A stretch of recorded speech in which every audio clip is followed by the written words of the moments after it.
Nossa aula de hoje vai tratar do tema processo administrativo. E para melhor compreendê-lo, vamos abordar os princípios que o regem, as partes envolvidas e quais as fases em que ele se desdobra.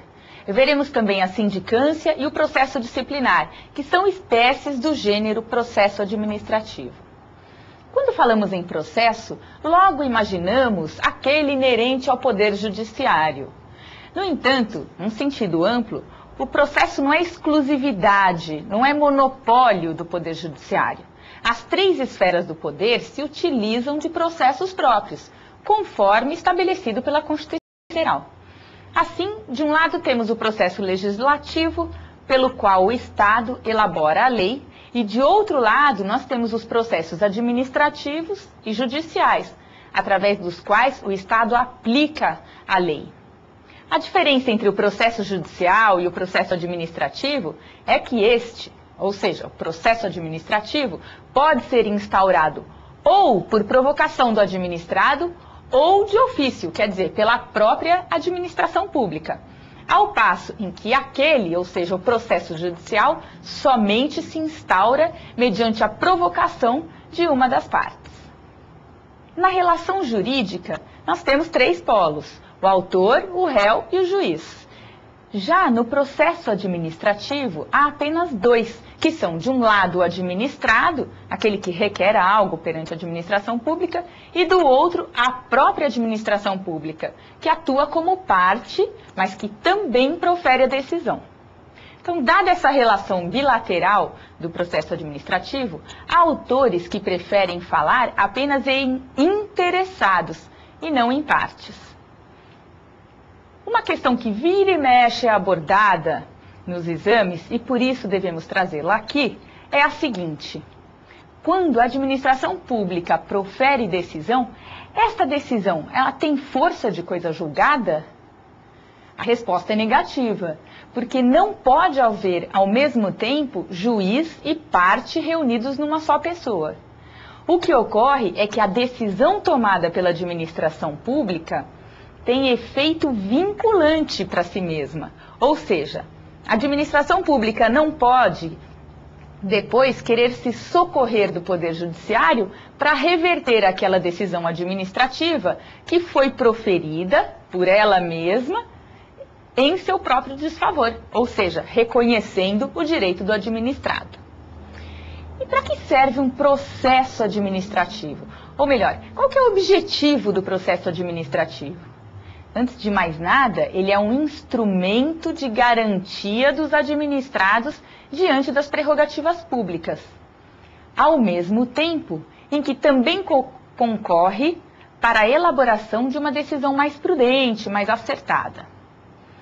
Como a administração pública contém certos poderes capazes de interferir na vida dos cidadãos, restringindo a sua autonomia em relação às atividades e até mesmo ao seu patrimônio, em contrapartida, é necessário que haja uma prévia delimitação de como e por que o administrador público chegou àquela decisão tomada.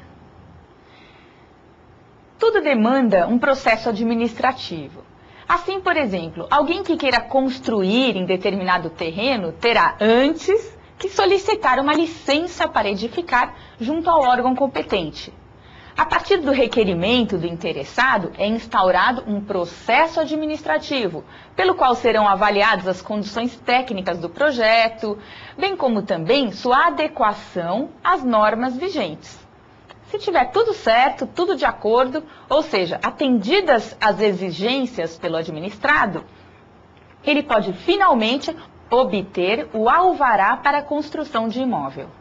Caso contrário, a administração pública motivadamente esclarece por que negou tal direito ao cidadão, permitindo que ele conheça as justificativas e procure se adequar às exigências legais. Querem ver também outro exemplo? Se algum cidadão desejar instalar uma banca de jornal em determinada rua, ou também se ele quiser instalar quiosques em praças públicas, ele deve, antes, elaborar um pedido de permissão de uso de bem público junto à administração pública. Ainda mais um exemplo para ilustrar aqui o nosso tema. Imaginem o seguinte: um particular que alegue que uma árvore de determinada via pública está comprometida com seu tronco apodrecido, apresentando perigo de cair e, portanto, de vir a prejudicar a coletividade. Ele deve requerer, então, ao poder público a sua retirada. Este, ou seja, o poder público, para melhor atender ao interesse público, designa algum técnico lá para o local, a fim de comprovar mesmo a informação, concluindo pela necessidade ou não de remoção da árvore.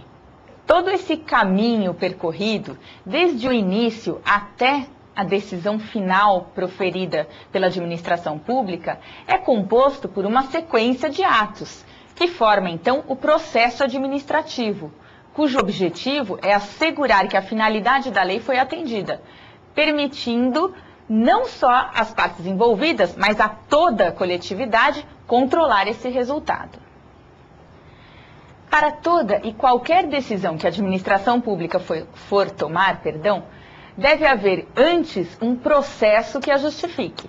Assim, por exemplo, cada vez que realizar uma obra, celebrar um contrato, editar um regulamento, o ato final é sempre antecedido de uma série de estudos, de laudos, audiências e pareceres que sustentam e fundamentam a sua decisão.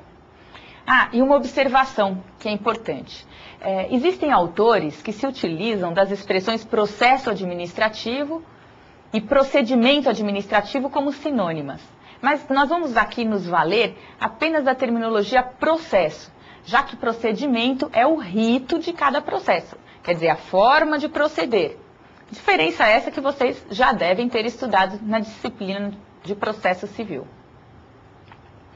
Não que seja errado se referir a procedimento administrativo, e em algumas provas, às vezes é assim mesmo que vem mencionado. Porém, é mais adequado falarmos em processo. Como bem lembra a professora Maria Silvia Zanella de Pietro, em regra, o procedimento, quer dizer, o rito de determinados processos, é mais rígido à medida em que esteja envolvido não só o interesse público, mas também os direitos dos administrados, como acontece na licitação, nos concursos públicos e nos processos administrativos disciplinares. Apresentando um panorama geral, vejamos como é que pode ser conceituado o processo administrativo.